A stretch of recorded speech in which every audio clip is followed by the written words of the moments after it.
Hello YouTube. Today we have an RTX 4090. It's one of the most powerful graphics cards on the market at the moment, but sometimes I wonder if 24GB of VRAM is really enough. I found out recently that you can actually upgrade these cards to 48GB. So I went out and I bought 24GB of extra memory chips. And that's where things started to get complicated. The RTX 4090 PCBs were only ever designed to accept 12 memory chips, meaning physically there's nowhere to put the additional 12. If you spend enough time digging around dark corners of the internet, you might be able to buy something like this. This is a custom PCB designed to take the 4090 core and 24 memory chips rather than the original 12. So you've got 12 on the front and 12 on the back. That means, in theory, if we combine this with this and these extra memory chips, we should be able to build the 48GB 4090 that NVIDIA never wanted us to have. Hopefully we don't turn our very expensive GPU into a paperweight. So first things first, let's take her apart, and so we can get access to all the chips we need to remove.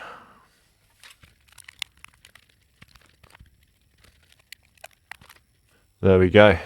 So we're gonna get this PCB on the rework station, and we're gonna remove the core, and then just after removing the core, I'm gonna pause the profile to keep the board hot, and I'm gonna pull off all 12 of these memory chips. Once all that's removed, we can just start reballing everything and put it on the new PCB and see what happens.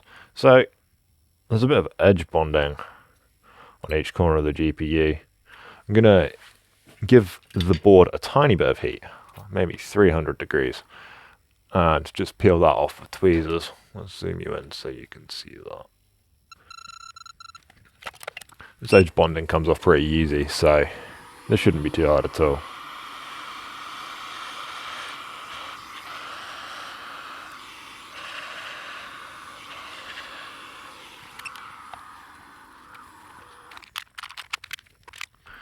I'm going to put some support studs in so it sits nicely on my preheater and doesn't flex too much. And there we go, that should be okay to go on the rework station. I always get a little bit nervous whilst working on a 4090, just because these cores, these chips, you can't get them. They cost way too much money. The only way you can get one of these is from a working 4090. So, if anything goes wrong, this graphics card is going to become junk. If we break this core, there ain't no coming back.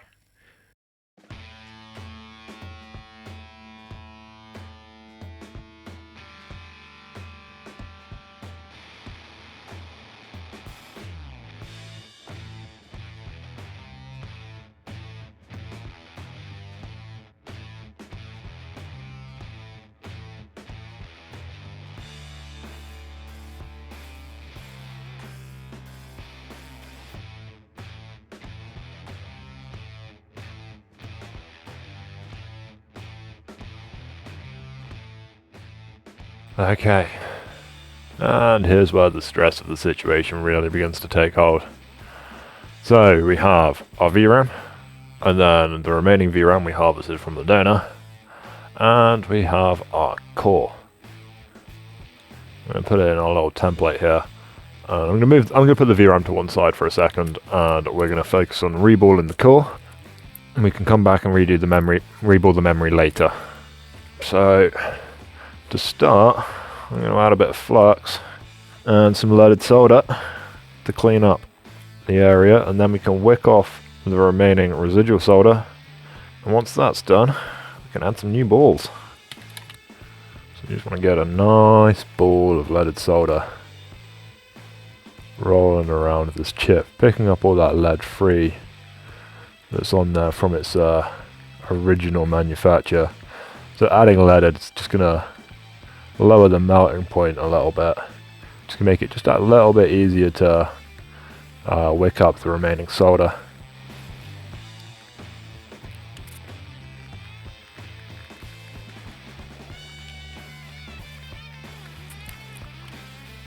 Just going to change my iron tip out to this one.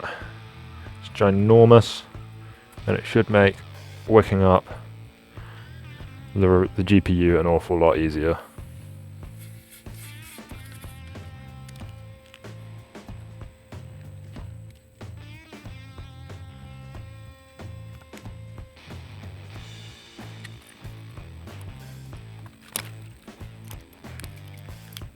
Just clean it up with a bit of alcohol. Make sure it's nice and clean.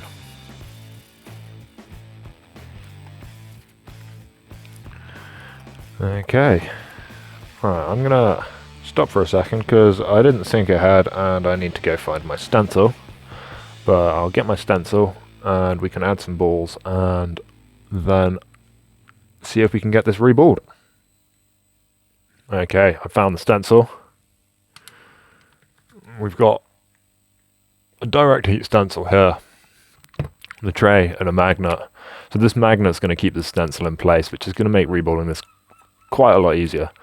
There's many different ways to reball. You can use direct heat like I'm going to do, or you can do something like Tony does, Northwest Repair. He uses non-direct heat stencil, which is a jig that places all the balls first, and then he removes the stencil entirely and just lets the balls sit there. But I find this the easiest, so we're going to go with this. Just going to add some flux and add the stencil. Where's my balls? I've forgotten to get my balls out. That's not good. There we go, found some. Pour on some balls. Give it a shake. And hope your balls end up in the right place. That looks pretty good. Let's see how we did. Let's put you under the microscope so you can see what I'm seeing. So we didn't get every hole filled, but we have tweezers and hands, so that's not too much trouble.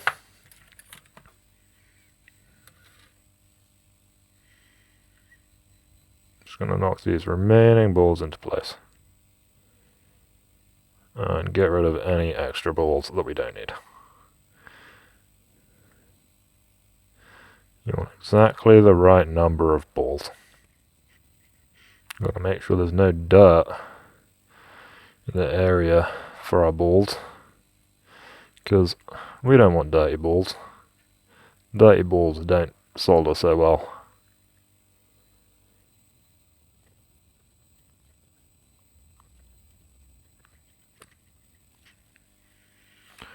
Okay, I think our balls are all in the right place. Now we just need to heat up our balls. And hopefully they solder. Oh, I can see one that's missing just there. I'm not paying much attention today. There's also one missing down here. And an extra ball here. Okay. I think we're good now. The stencil can flex a little bit, so I'm just holding it down with some tweezers. Just make sure none of our balls roll around. Keep everything in the right place. I'm going to start by doing each corner, because that's where the stencil flex is the worst. And once I've got the corners soldered, we should be okay to carry on and do the rest.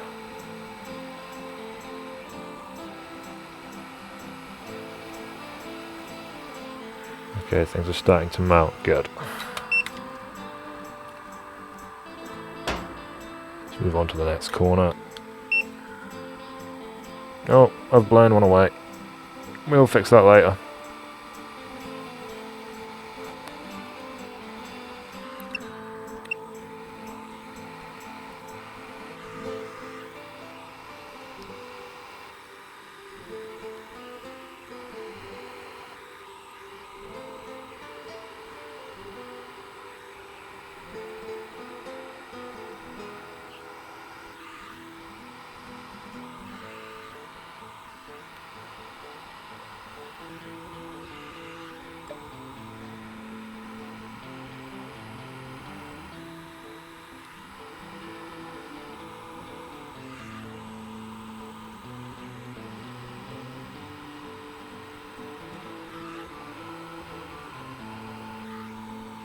Okay, the edges are done, so let's do the middle.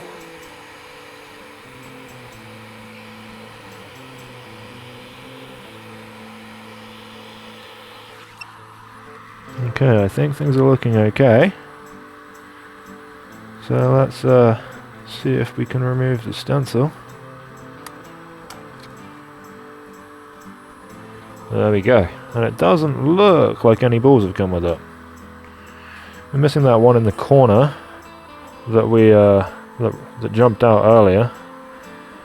So we'll put one of those back.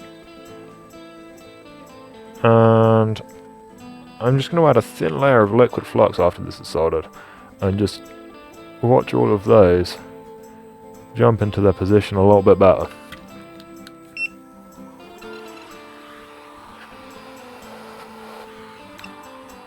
Yeah, it looks okay. And this liquid flux is just going to help make sure all of these are soldered. We should see them all move ever so slightly.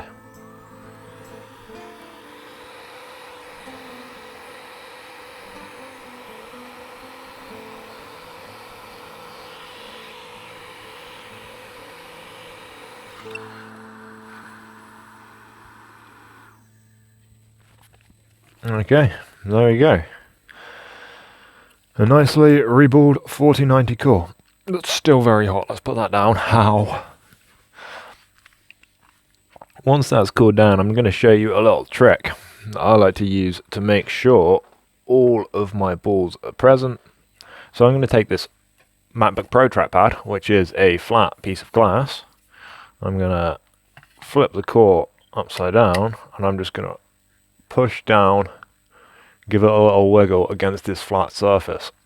Now if we go back to the microscope, we'll be able to see any ball imperfections that are going to make the fitting really difficult. So you'll see what I mean on the corners, because the corners are always a little flex on these 4090 cores. They're always a little bit closer to the PCB. So you see how they've got flat tops to them now, whereas the rest of the balls are all cylindrical. Now we're going to just go around this core, checking for any balls that have really flat tops, making sure there are none that are missing as well at the same time. Now we can only see so far balls with flat tops in the corner. Tiny bit there, but that's okay. And yeah, in the corner. But if any of these balls were significantly too big, we would be able to see, because they would indent just like this, except you might have, you know, a merged ball here, and it would be taller than the rest, and you'd be able to see that it's too tall because it's got a flat spot on the top of it. Anyway, so this one looks okay. We're going to get this cleaned up, and I think I'm going to fit this to the PCB before I deal with any of the VRAM. So let's get this ultrasonically cleaned and cleaned up, make sure all the flux is gone, and then we can get the PCB prepped and get this chip soldered to the PCB. Okay, so we're going to work on prepping this PCB. So there's many ways I could go about building this card, but after some thought, I think what I'm going to do is I'm going to fit the main GPU core and double check that it shows up in a PC. And if we get it to show up in a PC, we're going to then fit all the memory chips. So as these PCBs come, they have a small amount of residual solder on the GPU site and the VRAM areas, so we're going to have to wick that up before we fit the new chip. So let's get that done. First, going to add a bit of leaded solder to lower the melting point. We have the PCB on a preheater just to make our lives a little bit easier, reduce its thermal mass. But yeah, let's add some leaded solder, get some wick out, and see if we can get this ready for the GPU to go on.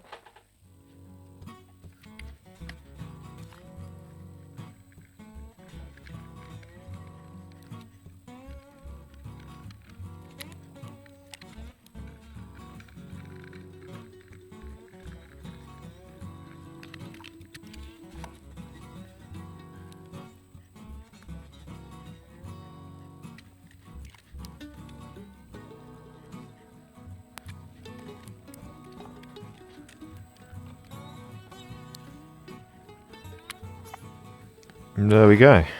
That looks nice and clean. So let's clean the flux off and put that to one side. Let it cool down a little bit before we add some more flux and get the GPU on there.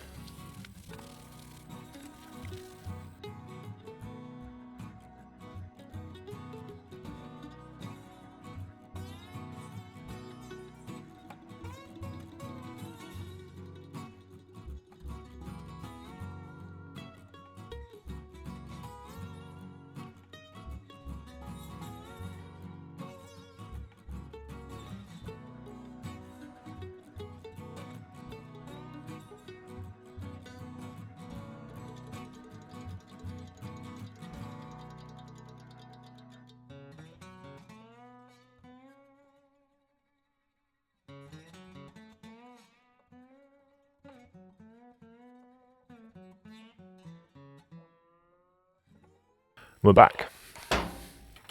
And I'm wearing gloves now because I cut my finger whilst opening a box. Because I'm stupid. But here we go. We have the 4090 sat on its custom PCB. And I think it started okay. It seems to be pretty flat on all corners. Doesn't seem to be warped or flexed in any way.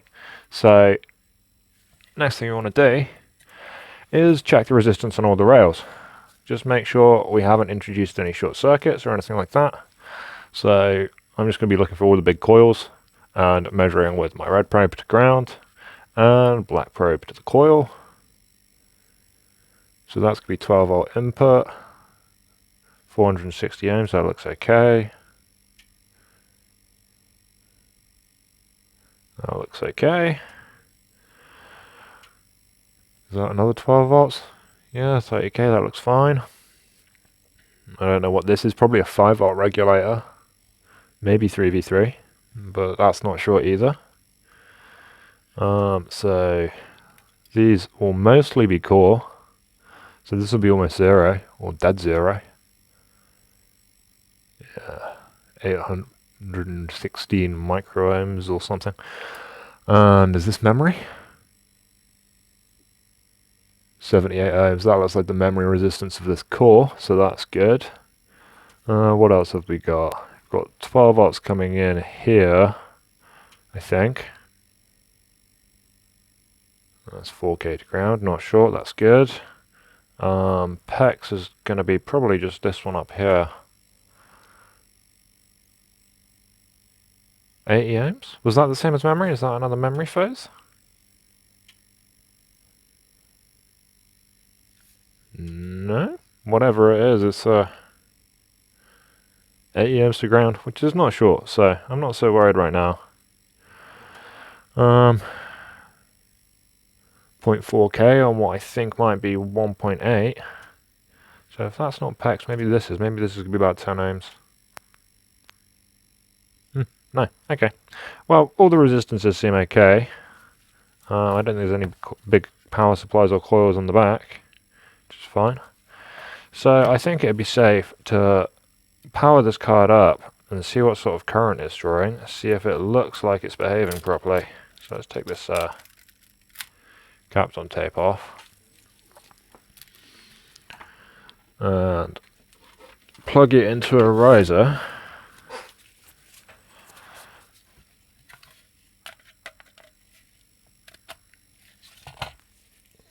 And plug some power into it. Now, on my bench power supply, the stock 4090s draw about 2.5 amps. That's with VRAM on, so this may be a little less. But I've got the power supply set to 12 volts, 2.5 amps, and we're just going to hit the power button and see what current this thing draws, see if it looks like it's alive or dead. So we'll be looking for around 2 amps, I think.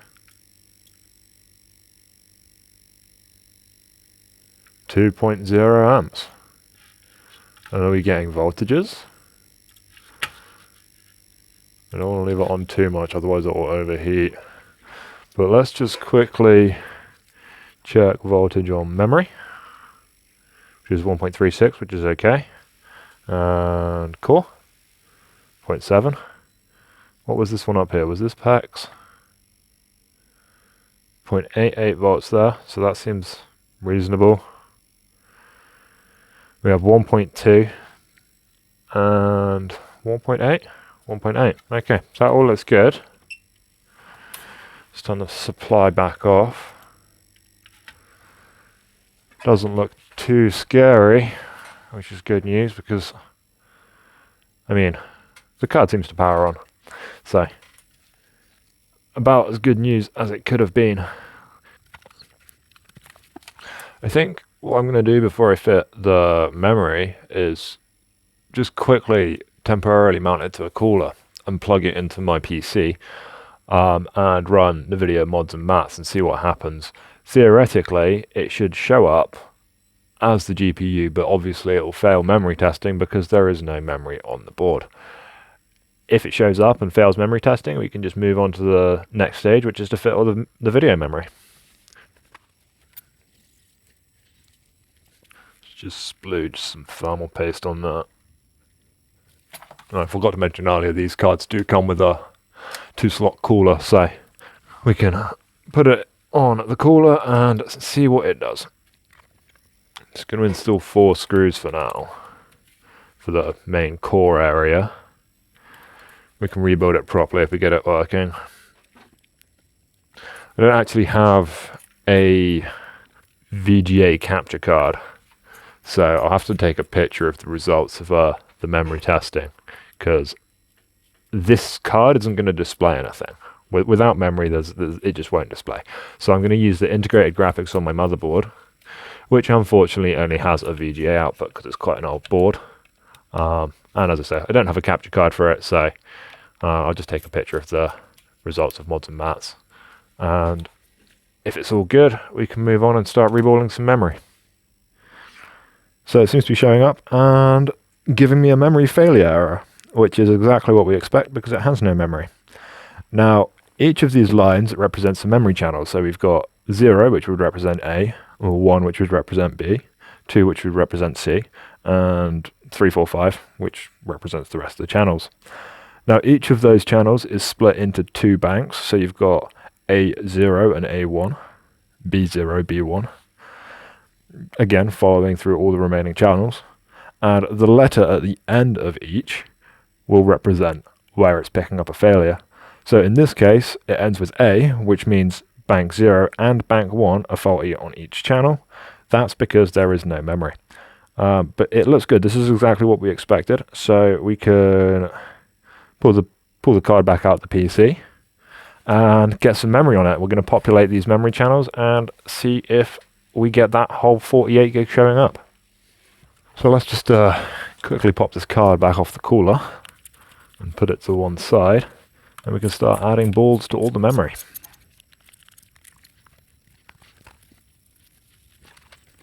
Okay, we've got another one of these jigs and a stencil.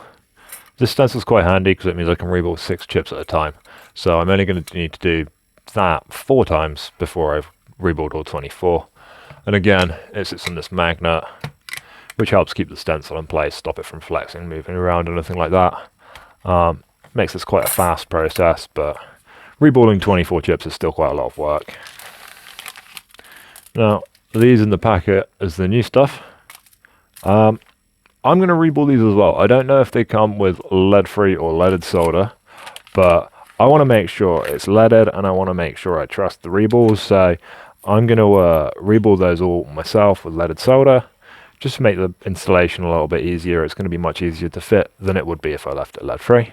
But we'll start with the VRAM that I took off the original PCB, just because we know that works. It came off a working card. It's not from some sketchy AliExpress vendor. So let's get you under the microscope. We can populate each location in our template.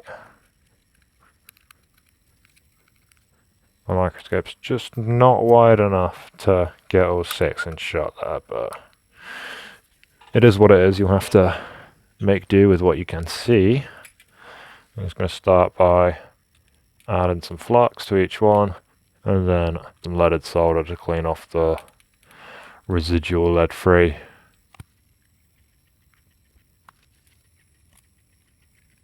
Okay, that's good enough for me. Get a bigger iron out and a bit of wick. You can get all those pads flat.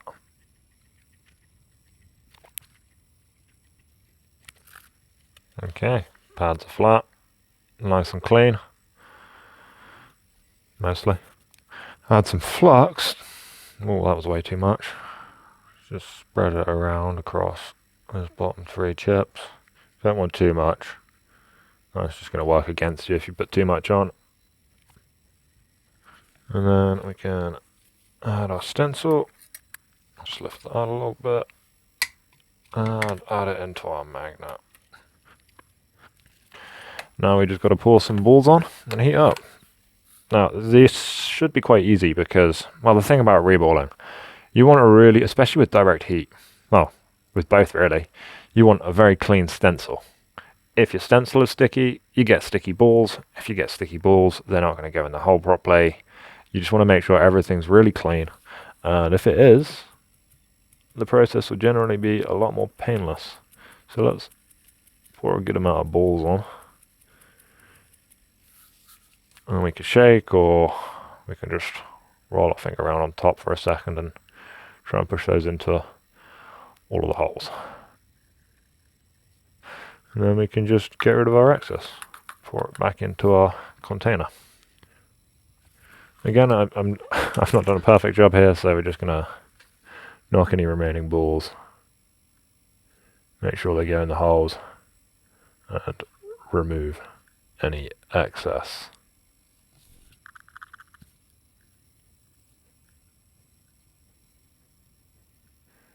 If you find yourself with a chip that doesn't have many balls stuck to it after you've sort of given it a bit of a shake and stuff like that, if balls just keep falling out of their holes, it's probably not enough flux. And that might be what happened on that left side there, but it's good enough for me.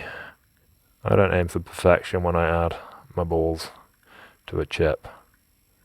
I don't mind doing a little extra work, just putting the last ones in. Alright, that looks okay. So let's drop the temperature a little bit, drop the airflow, and heat them up. Just going to keep the stencil down just in case with a pair of tweezers.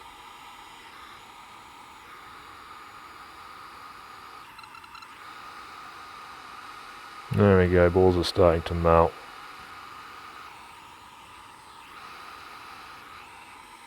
Oh, we've had one jump out over here somewhere. If it's bubbling up like that, you've got too much flux.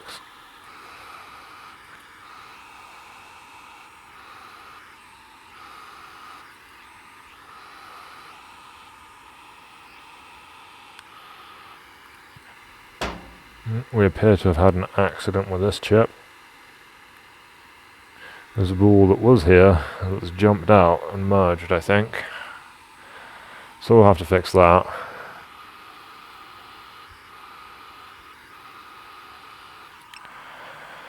Okay, I think those balls are mostly on.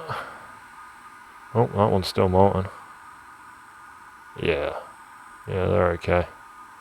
Just let them cool off. In the meantime, I'm just gonna take my soldering iron and just deal with this merge.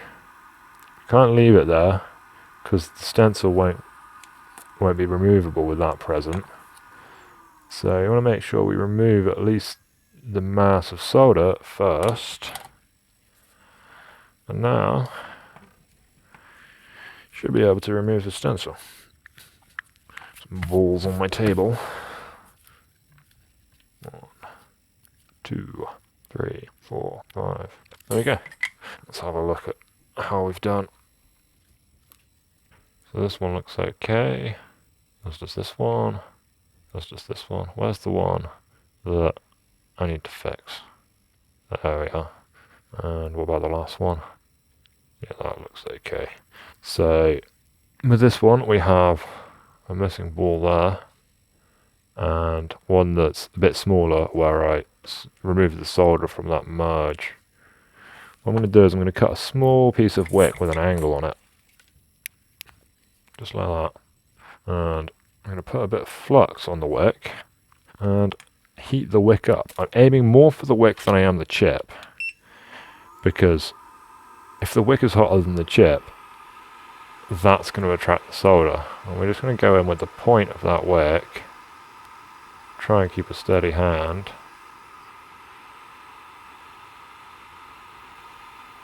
There we go. Messed up ball removed, just like that. Let's place a couple back on the chip.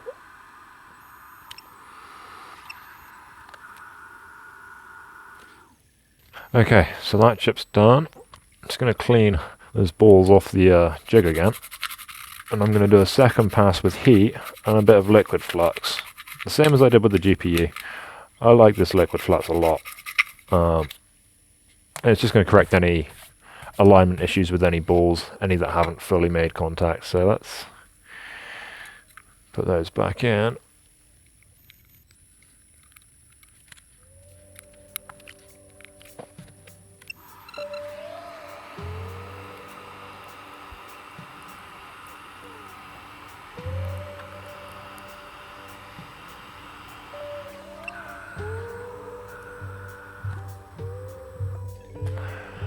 Okay, that all looks good.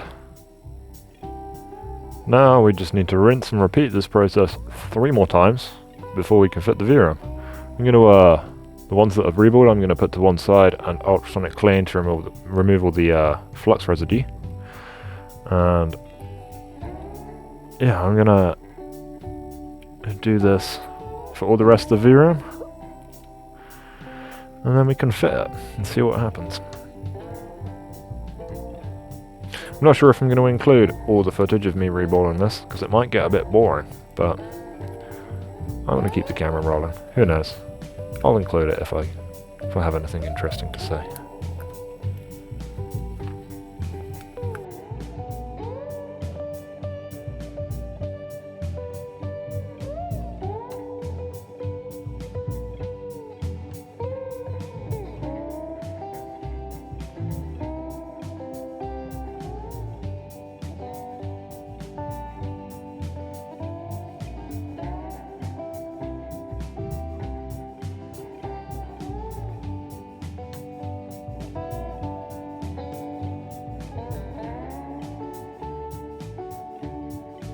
Hot.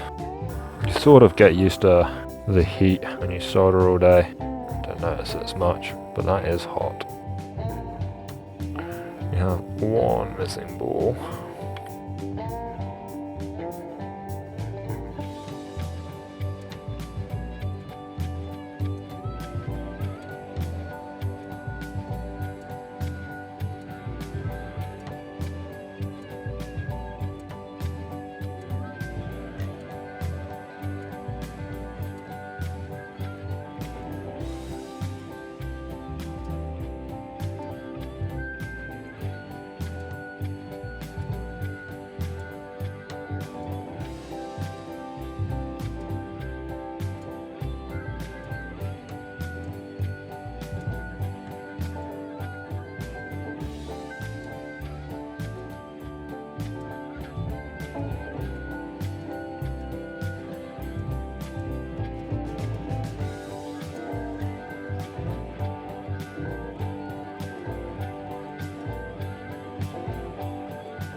There we go. All 24 VRAMs are now reballed. I'm going to take a quick break whilst I ultrasonic clean all that memory, remove all the flux residue, and I'm going to clean up my desk a little bit, take care of all my stray balls, and have a lovely cup of tea before I continue with fitting these chips onto the graphics card. I've had this PCB on this heat mat for a little while just to get it up to temperature to make my life a little bit easier. The process from here is pretty straightforward. What we need to do is remove any residual solder on the VRAM areas, and then we can start placing chips. So I'm going to get on with that, and hopefully, if it all goes well, we'll end up with a 48 gig card. So I've just got my little bit of wick here. Am I in focus? So what I was saying, I have my wick here. It's got a bit of flux on it. We're just going to bring in the heat gun. Gently pass over these small residual balls of solder that are left on the PCB from manufacture.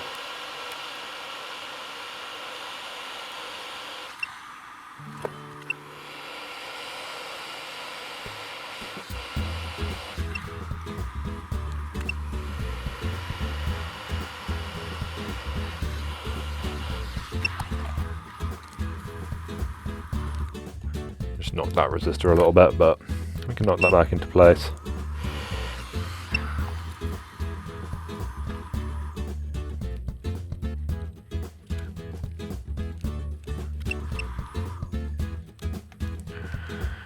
Just going to move things around to make things a bit more comfortable for me, because otherwise I'm going to be resting my hands on the preheater and that's going to burn. There we go, I should think that will be better.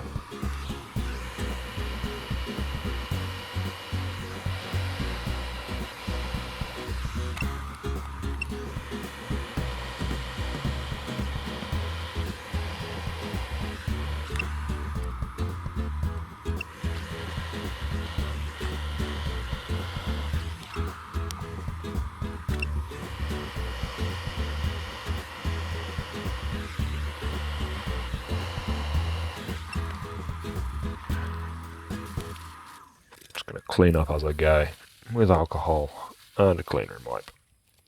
How are we looking? That's okay. They don't have to be absolutely perfect. Flat is what we're aiming for. If I make it look a little difficult, it's because I'm finding it a bit harder with my microscope eyepiece closed off and the camera turned on. Having one eye is fine. I can still see what I'm doing, but the depth perception is completely different, so I can't quite tell where my heat gun is, and it's harder to tell when the wick's touching the board, so it's definitely a lot easier with both eyes. But this is how my recording setup works, and until I change that, we're just going to have to keep going. So I've got five cleaned up now. So I'll do these 3 and then move on to the next side.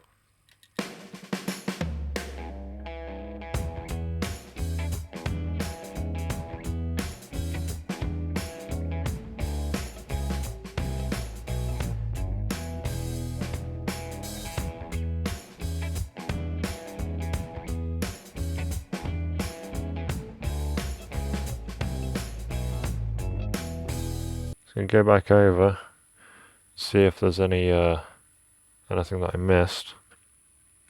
There's a couple there that might not be perfectly flat, but unless there's a big mass of solder, it's not. Oh, that one does need to go. It's not going to cause too many problems though. I'm not necessarily expecting all 24 gig of VRAM. I'm not necessarily expecting all 48 gig of VRAM to show up and pass memory testing first time. For a start, the VRAM comes from AliExpress, and you never really know with AliExpress what you're going to get, especially when it comes to microchips. They could be fakes. I don't think they are, but they could be. Secondly, we're trying to fit 25 chips in one hit without any joint issues. Just in terms of chance that we get every single joint on every single chip correct first time. It's not likely. So if this shows up but still doesn't pass memory test, it's not a problem. We can just go back and fix whatever's not working properly.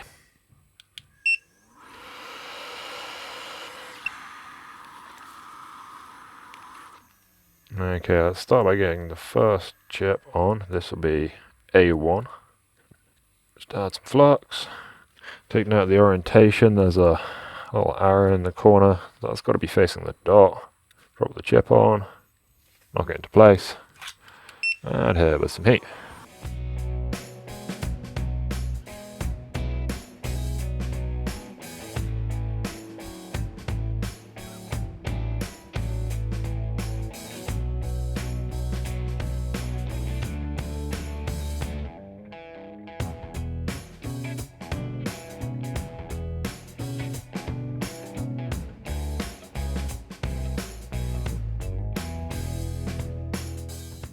That's all of the chips on the top side soldered. Now is a very good time to check for shorts to ground. I mean, the board's still hot, so it's going to measure really low resistance. The hotter the board is, the lower the resistance on memory is going to be. But if I measure memory rail to ground, I'm going to get like 3 or 4 ohms or something. 2 ohms, okay. And if I measure 1v8, 120 ohms. So that's good. That means that 1v8 is not connected to 1v2, which is, yeah, that's exactly what we want. So it's important you check every so often just to make sure you haven't introduced any shorts when fitting the memory. If I fit 12 chips and one of them is short, we just have to start removing them until we find out which one's short, which is frustrating. So yeah, I mean, ideally you want to check every couple of chips just to make sure, because the more frequently you check, the less likely you are to have to remove all your chips and start again. Right, so yeah, let's flip the board over, wick up the pads again, and go for the remaining 24 gig.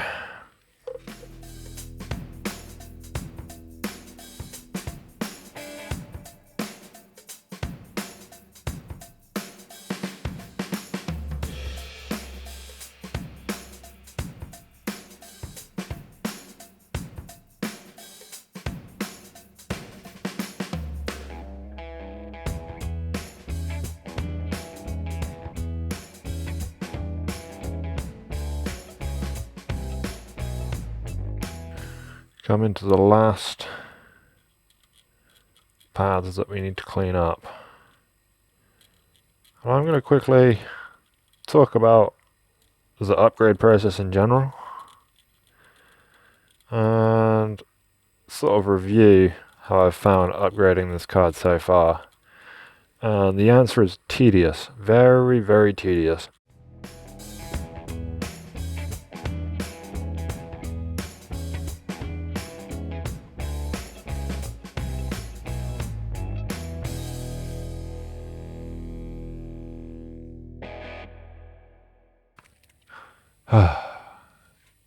There we go. All 24 gig fitted. 24 gig? All 48 gig fitted. And let's just recheck one last time. Did we short memory? 2 ohms, which is okay. I mean, the board's still really hot. If it was 0.0, then we'd have a problem. But 2 ohms is fine. And 1v8 again, 110 ohms. No shorts between 1v2 and 1v8, which means we don't have a merge in that corner of the VRAM that can cause that. And so there we have it. 48 gig and a core soldered to the new PCB. I'm going to let that cool down. I'm going to plug it into a PC. Well, I'll put it on a heatsink first, but plug it into a PC and rerun memory test and see how many of those 24 chips actually work. See how many of those 24 chips actually work. I mean, on a good day, they're all soldered correctly, and the card just works perfectly. But this upgrade might not be over yet. We could have problems. So it has passed memory training, which is good news. Put the card through the ultrasonic cleaner just to clean up all that flux. So I was pretty generous with the flux when I assembled the card. So give it a good clean, and it looks like new. With it having passed memory test, the only thing left to do is for us to put the heatsink on and fully test it.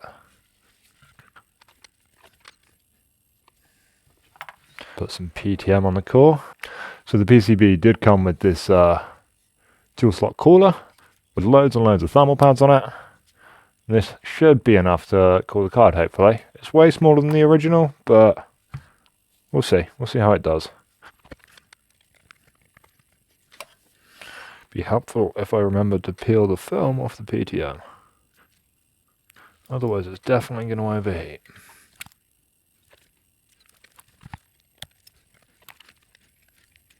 I think that's meant to go something like that.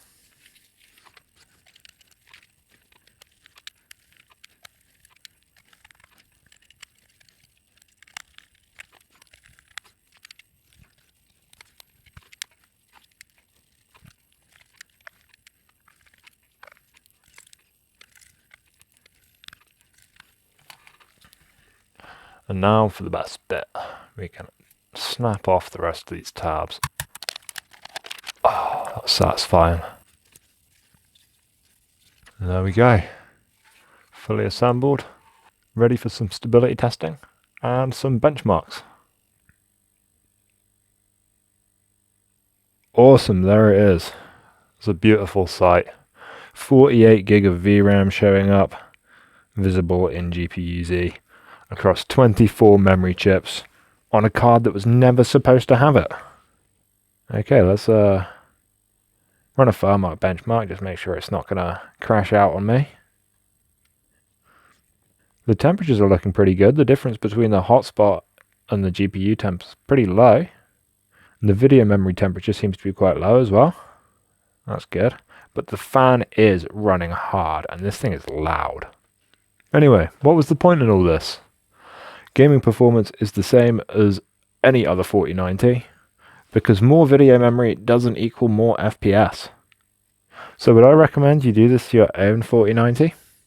I mean, unless you really need the extra VRAM, or really like balls, I probably wouldn't. There are better ways you can spend your time. Anyway, that's it for this video. Thanks for watching. If you can tell me how many solder balls are on this graphics card, let me know in the comments, and I'll see you next time. Goodbye.